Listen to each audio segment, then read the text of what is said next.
Hello सर्वांना नमस्कार. मी निखिल प्रभाकर हरकळ आपल्या चॅनलच्या नवीन व्हिडिओमध्ये तुम्हाला सर्वांचं स्वागत करतो. फ्रेंड्स, तसं जर पाहिलं तर आपला हा व्हिडिओ जवळपास 1 महिन्याच्या गॅप नंतर येत आहे.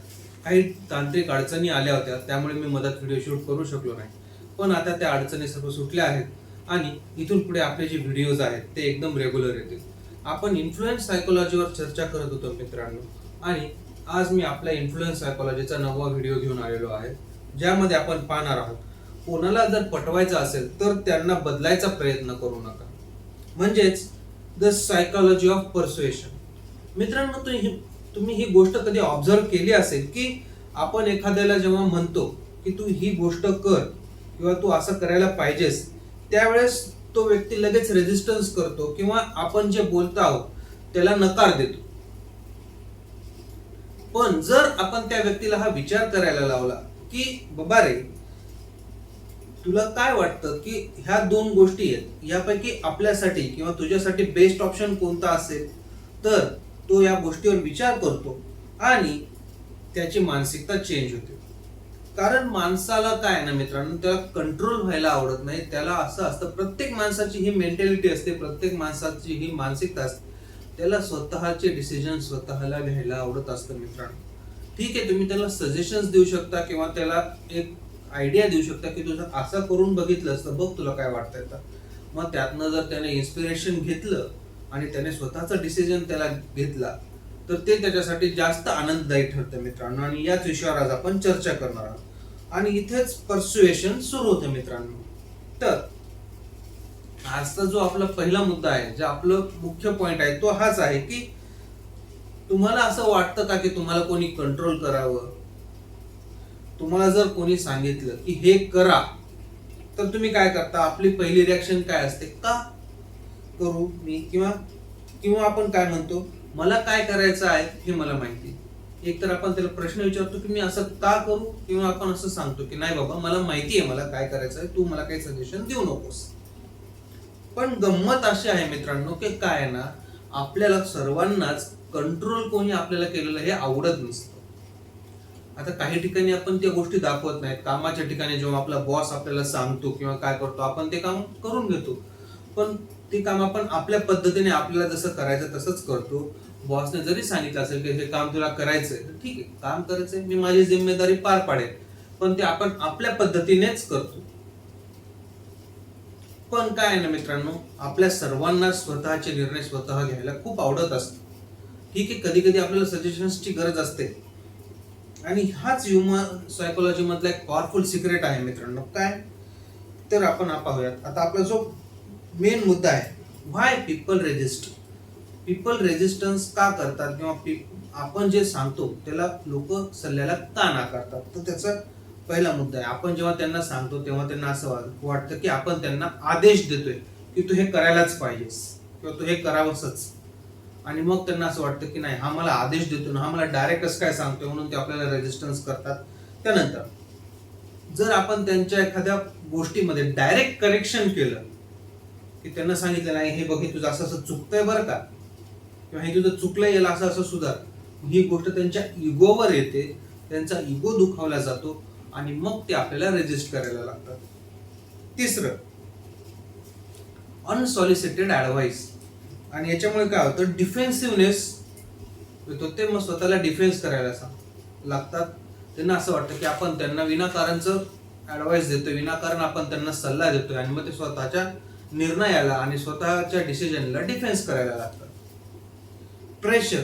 जर आपण एखाद्या व्यक्तीवर प्रेशर टाकलं, त्याला आपण जर प्रेशर मध्ये सांगितलं की नाही तू ही गोष्ट करायलाच पाहिजेस, तर मग तो सायकोलॉजिकली त्या गोष्टीला पुशबॅक करायला लागतो.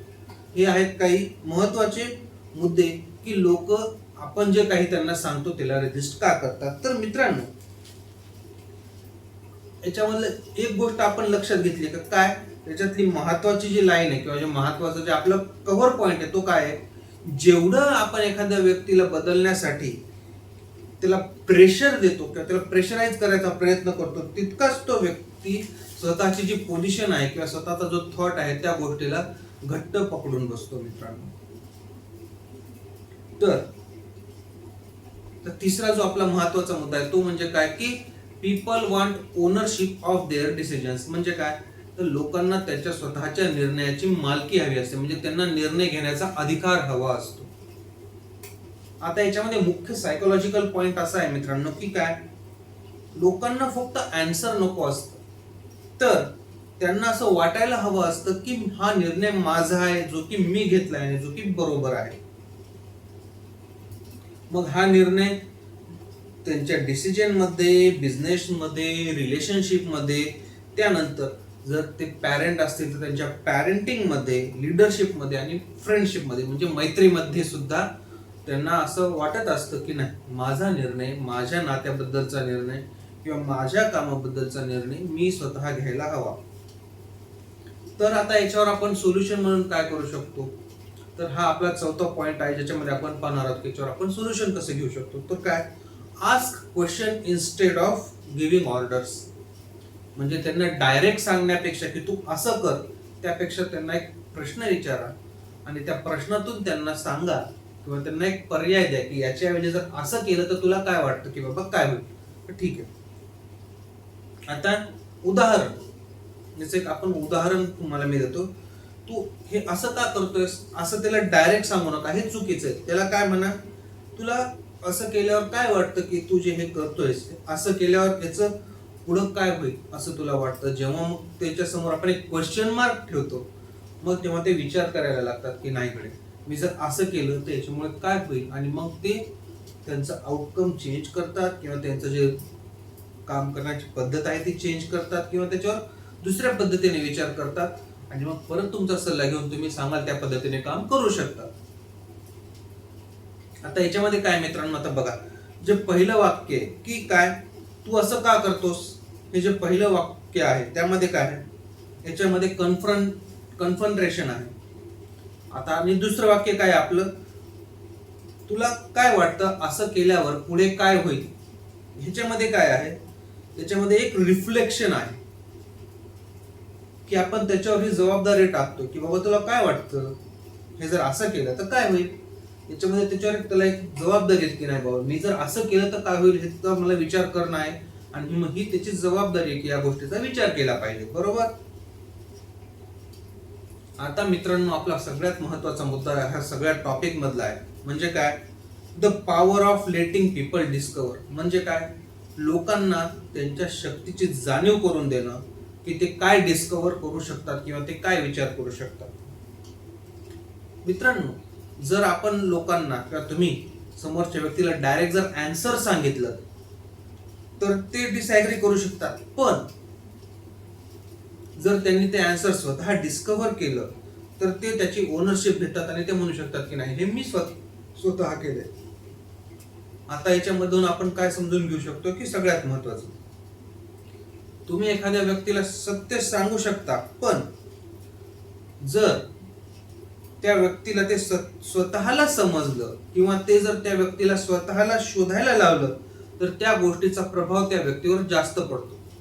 आपण जर डायरेक्ट त्याला सांगितलं की अरे नाही हे असं आहे, तर तो त्या गोष्टीला डिसएग्री करू शकतो. पण जर त्याला आपण सांगितलं की बघ हे असं जर तू केलंस तर काय होईल ते पहा बरं, आणि मग त्याच्यातून आपल्याला जे सांगायचं तीच गोष्ट जर त्याच्या लक्षात आली तर त्याचा प्रभाव जास्त पडतो. मग तो हा विचार करतो की नाही, माझा बॉस किंवा मला ज्यांनी हे सांगितलं होतं ते बरोबर सांगत होते, पण त्यांनी मला हे करायला लावलं, त्यांनी माझ्यावर विश्वास ठेवला. मग त्या व्यक्तीच्या मनामध्ये आपल्याबद्दल एक आदर निर्माण होतो आणि तो आपल्यावर इन्फ्लुएन्स सुद्धा होतो. आता मित्रांनो, आपला जो पुढचा 6वा मुद्दा आहे त्यामध्ये आपण हे समजून घेतलं पाहिजे की पर्सुएशन म्हणजे मॅनिप्युलेशन नाही. तर काय, मॅनिप्युलेशनचा अर्थ काय होतो की आपल्या फायद्यासाठी आपण समोरच्या व्यक्तीचा वापर करून घेणं, आणि पर्सुएशनचा अर्थ काय होतो, समोरच्या व्यक्तीला त्याचा स्वतःचा निर्णय जो तो घेत आहे तो समजून घेण्यासाठी स्वतःची स्पेस देणं. बरोबर. आता याचे काही आपण रिअल लाईफ एक्झाम्पल्स पाहूयात. तर सगळ्यात पहिलं एक्झाम्पल आपण पाहूयात रिलेशनशिप बद्दल. रिलेशनशिप मध्ये जर समजा तुमचं काही वादावादी झाली किंवा काही आहे, तर आपण जर असं म्हणतोय की तू माझं ऐकत नाहीयेस, हे काय झालं, हे झालं मॅनिप्युलेशन. आणि याचं पर्सुएशन काय आहे, आपल्या दोघांसाठीही याचा कोणता बेटर वे असू शकतो याबद्दल तुला काय वाटतं हे झालं पर्सुएशन, म्हणजे आपण त्या व्यक्तीसोबत चर्चा करतोय की हा जो प्रॉब्लेम आपल्यासमोर उद्भवलाय याच्यामध्ये आपल्या दोघांसाठी बेटर वे काय असू शकतो, याच्याबद्दल तुला काय वाटतं. मग त्यावेळेस त्या व्यक्तीला हे वाटतं की नाही, he is not manipulating me, he is trying to convey his message to me, आणि तो मला समजून घेण्याचा प्रयत्न करतोय.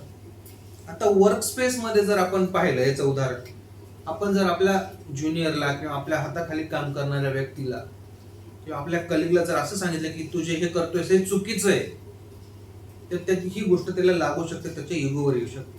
पण जर आपण त्याला असं सांगितलं मित्रांनो की जर आपण हा अप्रोच ट्राय केला तर याचा रिझल्ट काय मिळू शकतो, तुला काय वाटतं, म्हणजे आपल्याला जी गोष्ट त्याच्याकडून करवून घ्यायची आहे तो अप्रोच त्याला फक्त आपण सांगायचा की जर हे बघ मला असं वाटतं की आपण जर हा अप्रोच ट्राय केला तर तुला काय वाटतं याचा आउटकम काय येईल. तर यामध्ये त्याला असं वाटेल मित्रांनो की नाही ठीक आहे, माझा बॉस मला सांगतोय की बाबा आपण हा एक अप्रोच ट्राय करून पाहायला काही हरकत नाही. It is we are not denying his result or his decision, but we are just giving him a suggestion, म्हणजे आपण त्याला एक सजेशन देतो की बाबा आपण हा पण एक अप्रोच ट्राय करून बघायला काही हरकत नाहीये. ठीक आहे. आता आपण पॅरेंटिंग बद्दल उदाहरण पाहूयात मित्रांनो. तर यामध्ये आपण पाहू शकतो की काय, आपण जर आपल्या चाइल्डला किंवा आपल्या बाळाला जर असं सांगितलं की नाही हे तुला करायलाच लागेल, तुला हे करायलाच पाहिजे, तर मग ह्या गोष्टीमुळे काय होतं, आपल्या चाइल्डचं आपल्या बाळाचं मन दुखावलं जाऊ शकतं आणि मग त्याच्यामुळे ती भीती बसते. आणि त्याच्यामुळे आपण जर त्यांना डायरेक्ट सांगितलं की नाही तुला हे असं करावंच लागेल, तर मित्रांनो मग त्यांच्यामध्ये एक इन्फिनिटी कॉम्प्लेक्स डेव्हलप व्हायला चालू होतो, जो की त्यांच्यासाठी घातक असतो. त्यापेक्षा जर आपण असं केलं की आपण त्यांना जर असं सांगितलं की तुला काय वाटतं बाळा, हे जे आहे आपण जे करतोय किंवा तू जे करतोयस याचं बेस्ट सोल्युशन काय असायला हवं, किंवा तुला काय वाटतं की याचं बेस्ट सोल्युशन काय असेल, त्यावेळेस त्याला हे वाटतं की नाही बाबा माझे जे पॅरेंट्स आहेत ते माझ्या बरोबर आहेत आणि माझा जो प्रॉब्लेम आहे तो सॉल्व्ह करण्यासाठी ते मला आयडिया देत आहेत किंवा ती माझी मदत करत आहेत. आणि यातून आपल्या चाइल्डचा, आपल्या मुलाचा, आपल्या बाळांचा आपल्यावर विश्वास वाढू शकतो. तर फायनल रिअलायझेशन यातून आपल्याला काय होतं मित्रांनो की आपण हे समजून घेणं फार गरजेचं आहे की आपण लोकांना इन्फ्लुएन्स करतो आहे की आपण लोकांना मॅनिप्युलेट करतो आहे, की आपण त्यांच्यावर आपलं मत लादतो आहोत. कारण मित्रांनो एखाद्या व्यक्तीला आपल्या बोलण्याने इन्फ्लुएन्स करणं आणि एखाद्या व्यक्तीवर आपलं मत लादणं किंवा त्याला आपण ऑर्डर देणं यामध्ये फार बारीक अशी थिनशी लाईन आहे, जी थोड्या एखाद्या शब्दाच्या फरकाने कमी जास्त होऊ शकते. सो आपल्या जुने जाणते लोक म्हणायचे की शब्दांचा वापर फार तोलून मापून केला पाहिजे, कारण एक जर चुकीचा शब्द गेला तर पूर्ण अर्थाचा अनर्थ होऊ शकतो. आणि आपल्याकडे अशीही एक म्हण होती की म्हणजे एकदा का जर धनुष्यातून बाण सुटला आणि एकदा का जर तोंडातून शब्द गेला तर तो मागे फिरत नाही. त्यामुळे जे काय बोलायचं ते विचार करूनच बोललं पाहिजे, कारण ते फार जास्त प्रभाव टाकतं मित्रांनो. ऍट द एंड मित्रांनो आपल्याला हे समजून घेणं गरजेचं आहे की लोकांना आपल्याला आपलं गुलाम नाही बनवायचंय. आपल्याला आपल्या ऑर्डर त्यांच्याकडून फॉलो करून घेणं म्हणजे इन्फ्लुएन्स नाहीये. तर खरं इन्फ्लुएन्स तेव्हा सुरू होतं जेव्हा आपण एखाद्या व्यक्तीला विचार करायला लावतो आणि त्याला स्वतःचा डिसिजन स्वतः घ्यायला लावतो आणि त्यासाठी त्याला सपोर्ट करतो. आणि शेवटी त्याला असं वाटतं की माझा निर्णय जो आहे हा माझा निर्णय आहे आणि मी घेतलेला निर्णय हा योग्य आहे. कदाचित तो विचार आपल्याकडून गेलेला असेल, कदाचित तो विचार तुमच्याकडून गेलेला असेल, पण डिसिजन हा त्याचा असतो. आणि इथेच खरी जी पर्सुएशनची पॉवर आहे ती चालू होते मित्रांनो. This is it for today. This is Nikhil Harkal talks, real talks, real life, real research. Video जर आवडला असेल तर लाईक शेअर नक्की करा, चॅनलला सबस्क्राईब नक्की करा मित्रांनो. धन्यवाद.